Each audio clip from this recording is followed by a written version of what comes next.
A library building was constructed on this site in the 60s, and it was a small red brick building, and towards the end of the 20th century it became apparent that neither the space nor the technology was suitable for what we now needed as a modern library. When you contemplate projects such as this, if you want to do anything more than the stock standard institutional building, then I think you need to involve the community in the project at the very earliest opportunity. You need to understand what the aspirations are of the community and where are they on their understanding of what you're trying to do. If you start the journey with the support of your community, then you won't have any problems as you proceed through that journey. If you don't, if you simply say, we'll build something and hope to goodness they like it, then I think you're setting yourself up for failure. The community had to decide two things. One, did they accept that the existing facilities were inadequate? And the other is, did they have an appetite for what was going to be a substantial expenditure? When this project was contemplated, we initially talked about budgets in the order of $6 to $8 million. When the project was completed, it was somewhere in the order of $15 or $16 million. The three communities were polled and they were asked two things. One, did they support the idea of replacing the existing building in some form? And two, what level of expenditure could they contemplate as being reasonable for such a project? The answer coming back from our three communities was yes, we do need a new facility. Two, cost wasn't an issue. But most importantly was that the residents wanted a large commitment to environmental sustainability.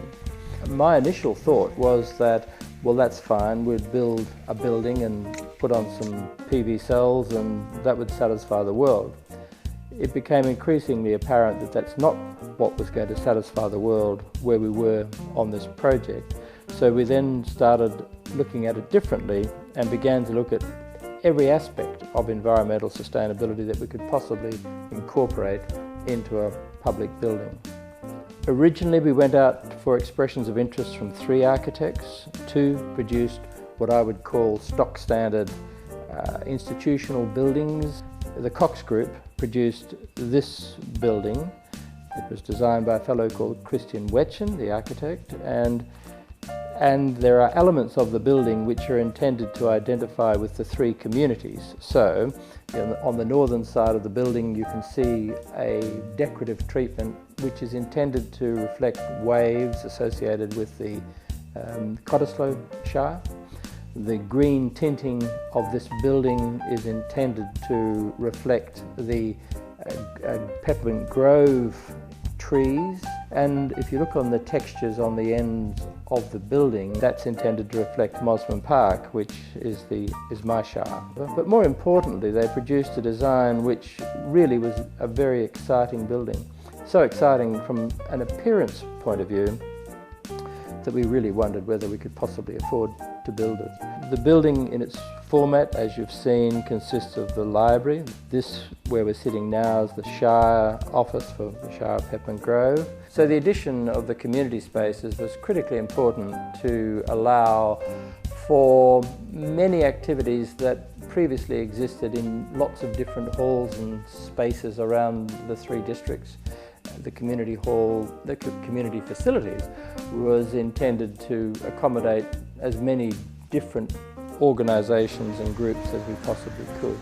But the building was designed such that it had a multi-function purpose. So, for example, in the community spaces there's a cooking range, and so we have cooking demonstrations and lectures and all sorts of activities. So it's a hugely beneficial facility.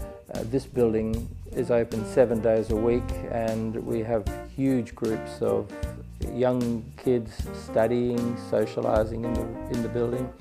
We have a play area for young children, story time area down in the western end of the building.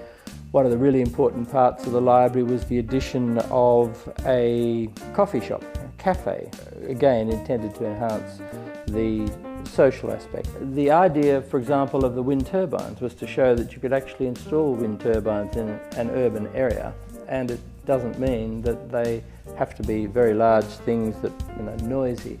They operate out there silently and they generate power. So the ethos of the building is demonstrate and educate, which you'd say is very appropriate for a library. So the library works well, and we think that's a huge success. We got involved with the wind turbine project for Peppermint Grove Library with Cox Bailey. They wanted a different type of technology, renewable technology in the project, and wind turbines were determined to be one of the better ones to go. How the wind turbines help with the energy savings for the building. They're not a standalone product that will produce enough energy to run the building by any means, but they actually contribute towards it. And one of the solutions with the wind turbine is they can produce power at night time as well. As you can probably see at the moment, they are fairly stationary. It's the general rule though, at about 12 metres per second or 40 kilometres per hour, these will be producing about 1 kilowatt hour of energy per hour. So we had to start from the ground, engineer the hole, put a large concrete footing in there, let that set and cure over a period of a few weeks. And then as they built the wetlands and the decking around it, then we could put the wind turbine on top. So we had to have road closures. We had large trucks turn up with a crane, lifted these on top and basically erected it over pretty much about an 8-hour period. The advice I'd give somebody considering wind turbines for their own house or a commercial building would really be do the analysis of the wind data at that site for at least 12 months to determine how much wind's there. Then once you've determined that, then you can size the wind turbine to that site. That's probably the best way to go to get you the best value for money. This entire project has represented a step forward, I think, in a joint effort on sustainability.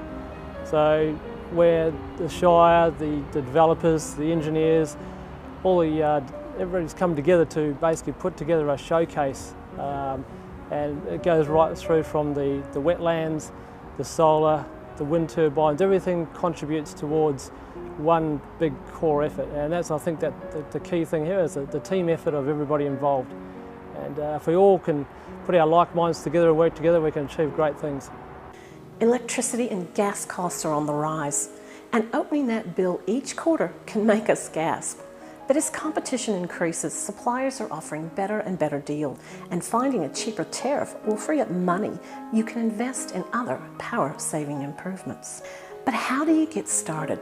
First, get out those electricity and gas bills and start comparing different energy offers. There are a number of websites out there that offer price comparisons but may charge a commission.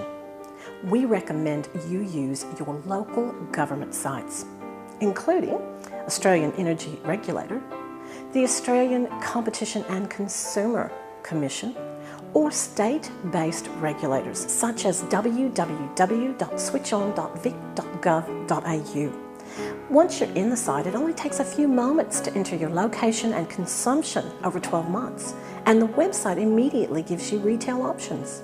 Also, there's strength in numbers, so team up with your other centres in your area and maybe get a bulk discount.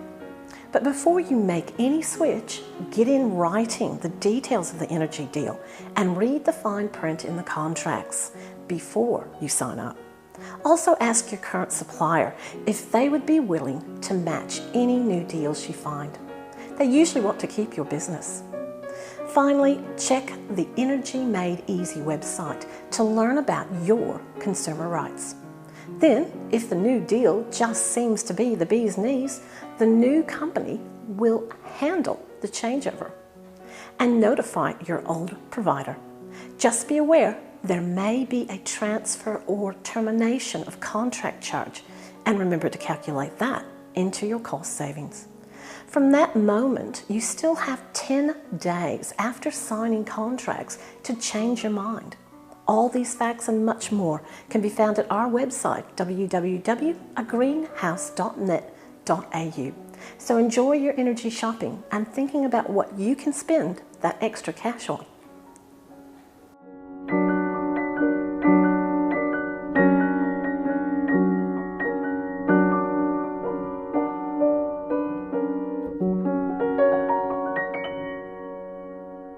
The are so many ways to be green.